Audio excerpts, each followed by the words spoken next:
రేవంత్ రెడ్డి ఇల్లు ఇస్తా అన్నాడు కానీ ఇయ్యలేడు. మా దగ్గర ఏం లేవు, భూములా లేవు, మేము కష్టం చేసుకొని బతకాలి. ఇప్పుడు మా పిల్లలంతా చదివిరు, మా పిల్లలకు జాబులు కూడా లేవు. 2 లక్షల జాబులు ఇస్తాడు రేవంత్ రెడ్డి గెలిచిన సంవత్సరానికి. మరి ఎవరికి ఇచ్చిండు? మా పిల్లలు ఒక గార్డెన్ లో పనిచేస్తున్నారు. మా కొడుకులు 12 పాస్ అయ్యిండ్రు. ఏం చేయాలి? మా కొడుకుల భవిష్యత్ ఏం బాగలేదు.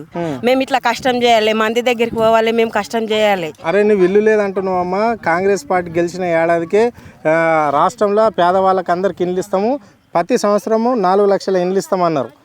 మా దగ్గర అయితే ఇప్పుడు మళ్ళా గెలిచిన మొదటి సంవత్సరంలో కాంగ్రెస్ పార్టీ గెలిస్తే నిరుద్యోగులు, ఇప్పుడు మీ పిల్లలు చదువుకుంటున్నారు కదా, వాళ్ళందరికీ 2 లక్షల మంది కొలువులు ఇస్తామన్నారు. మరి అది జరిగిందా అమ్మ? ఎక్కడ జరిగింది? అసలు మా కొడుకులు కొలువే చేస్తలేరు. మీ లేకున్నారు మా కొడుకులు కూడా. మా కొడుకులు రోడ్ల పండి తిరుగుతున్నారు. మాకు మస్తు బాధ ఉన్నది చెప్పుకుంటే, చాలా టెన్షన్ తెలుసా. మా పిల్లలు చాలా, మేము అవన్నీ మా బాధలు చెప్పలేము కదా. మళ్ళీ వాళ్ళ డాడీ కూడా చచ్చిపోయిండు. మేమున్నామంటే ఉన్నాం, మేమే ఈ కష్టం చేస్తేనే మాకేమన్నది. మేము లోన్లు కట్టుకోవాలి, ప్రతి ఒక్కటి ఉంటది మా దగ్గర. మస్తు బాధలు ఉన్నాయి మాకు ఇల్లు లేదు. ఇల్లు వస్తుంది అని మస్తు సాలరు అన్నారు. ఇల్లు కొంచెం లేపినాం, అట్లనే పెట్టినాం.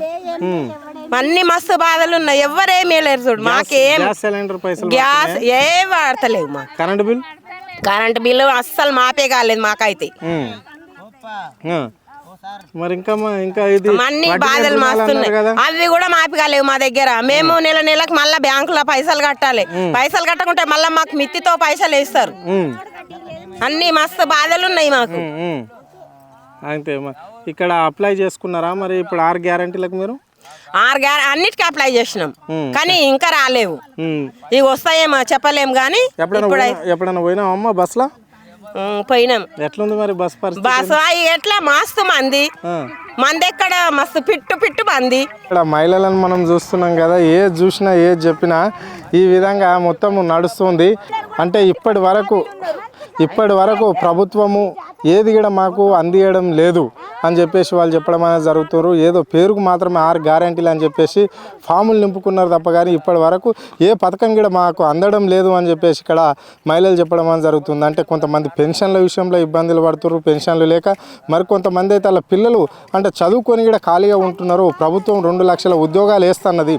ఇప్పటి వరకు ఏది కూడా ఈ ప్రభుత్వం భర్తీ చేయలేకపోతుంది. సంవత్సర పాలన గడిచిపోతుంది. కనీసం మేము చెప్పుకోవాలంటే కూడా ఇక్కడ గ్రామాలలో ఒక సర్పంచ్ లేడు. మాకున్న ఇబ్బందులు, మాకున్న సమస్యలు అంటే మేమంతా నిరాక్షితులం, మాకు చదువు రాదు. మా పత్రాలు కానీ మాకు సంబంధించిన ఏదైనా మండల ఆఫీస్కి పోవాలన్నా లేకుంటే ఎక్కడైనా బ్యాంకులలో పోవాలన్నా చెప్పడానికి మా సర్పంచ్ ఉంటుండే.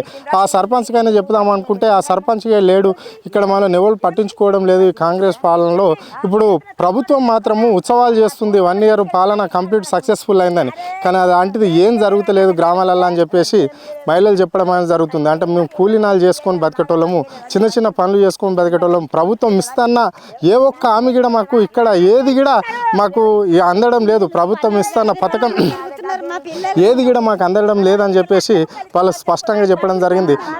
ఇదే తిరిగా ప్రభుత్వం పోతే వచ్చే ఎలక్షన్లో అంటే ఇప్పుడు పంచాయతీ ఎలక్షన్లు ఉంటాయి, తగిన బుద్ధి కాంగ్రెస్ పార్టీకి చెప్తాము అని చెప్పేసి ప్రజలు చెప్పడం అనేది అయితే జరుగుతుంది. కెమెరా పర్సన్ ప్రవీణ్తో హరుణ్, ఆద్య టీవీ, హైదరాబాద్.